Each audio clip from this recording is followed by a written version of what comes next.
Hey guys, welcome back to A Day in the Life where we chat all things on how to reverse engineer your vision, live your life with intentions, and make value based decisions. Essentially, I'm trying to run a whole tribe of folks who out here ready to revolutionize their lives from the inside out. If you are new to this space, hey, I'm so glad you're here. And this is the first step in you turning your life around, reverse engineering that vision, and getting to what it is that you are truly created for. If you are coming back, welcome. I'm so glad that you are here to share this space with me once again. So, I have been doing a lot of shadow work, a lot of building of myself and preparing myself to become and receive what it is that God truly has for me. So, you guys always hear me going on and on about this idea of reversing engineering your vision, not just vision boarding, not just manifesting, and just really just using this idea of having a toolkit of resources available to you so that you can begin to unpack and really create the environment and the space that's going to be the most fruitful for you to evolve and become the person that you are supposed to be. So with that being said, I have a resource for you guys. This is by Marshawn Evans Daniels. It's a rendition of her book 100 Days of Believing Bigger. This journal, devotional journal, completely shifted my life. Like, I'm talking about, just put me in a position where, like, I really had to do some self-reflection, some heart check, and it wasn't like things that weren't unattainable or things that I couldn't that didn't resonate with me. Everything is set up in such a way where, like, there's different sections, you have a topic, there's a scripture, then there's words from her, and then there are reflection questions, which I love, and then there's a prayer. This tool is so great.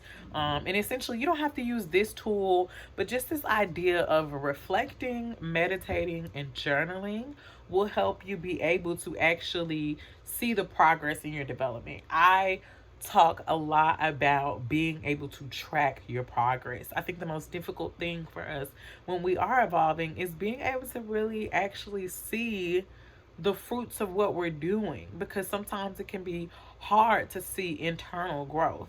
But using a tool such as journaling is great for you. Or I use my habit tracker, which I love my habit tracker. I will make sure to link a copy below of a Google Sheet that is similar to one that I use. I use one on a really cute acrylic whiteboard that I made.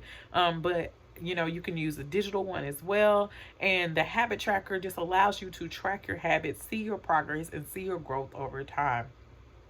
So, what I'm going to do, I'm going to actually be starting a series called Day by Day, where I'm going to read to you guys some of my journals. I'm going to get very vulnerable with you all, and be honest and share with you guys the spaces and places that I've been. I got this journal probably about 6 months ago, and I finished it within the 100 days, and it was 100 days of completely shifting my life into this space.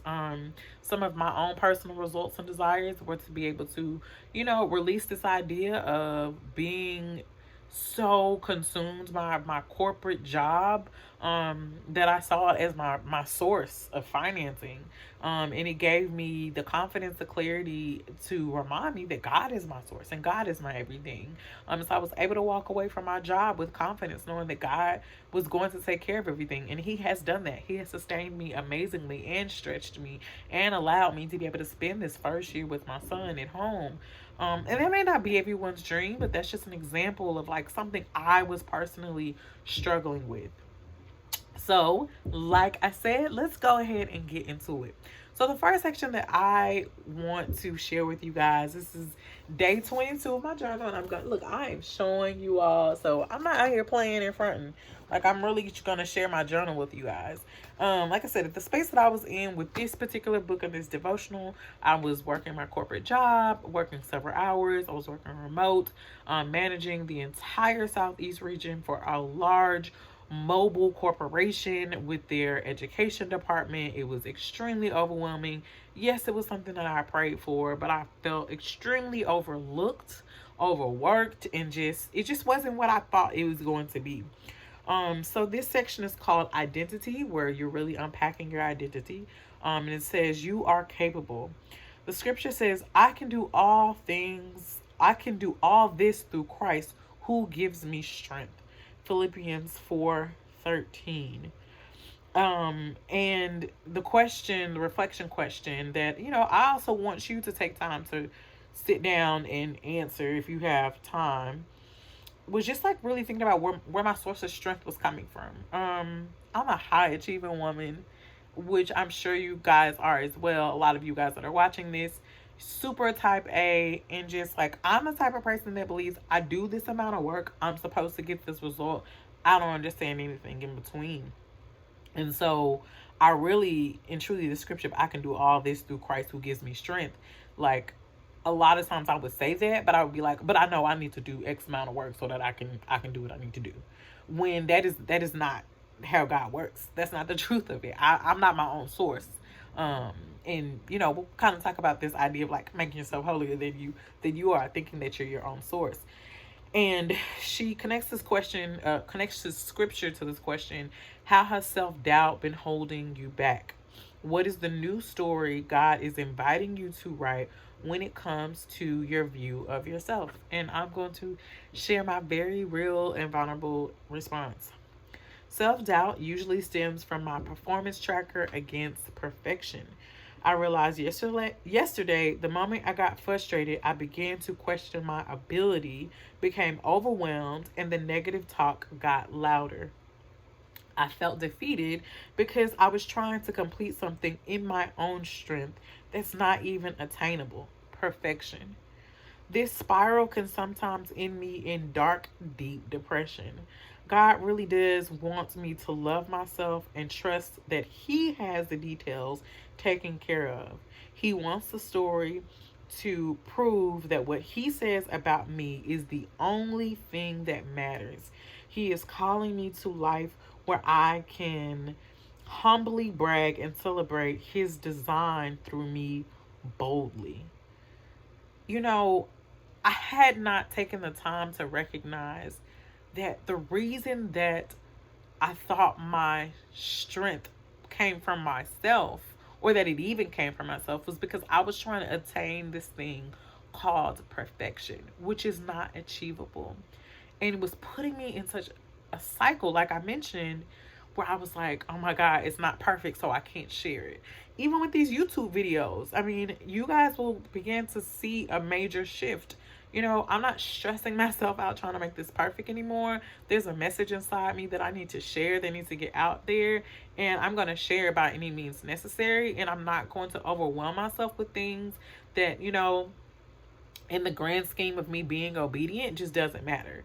So like, we can't strive for this concept of perfection, because it really holds us back. It creates a space of self-doubt.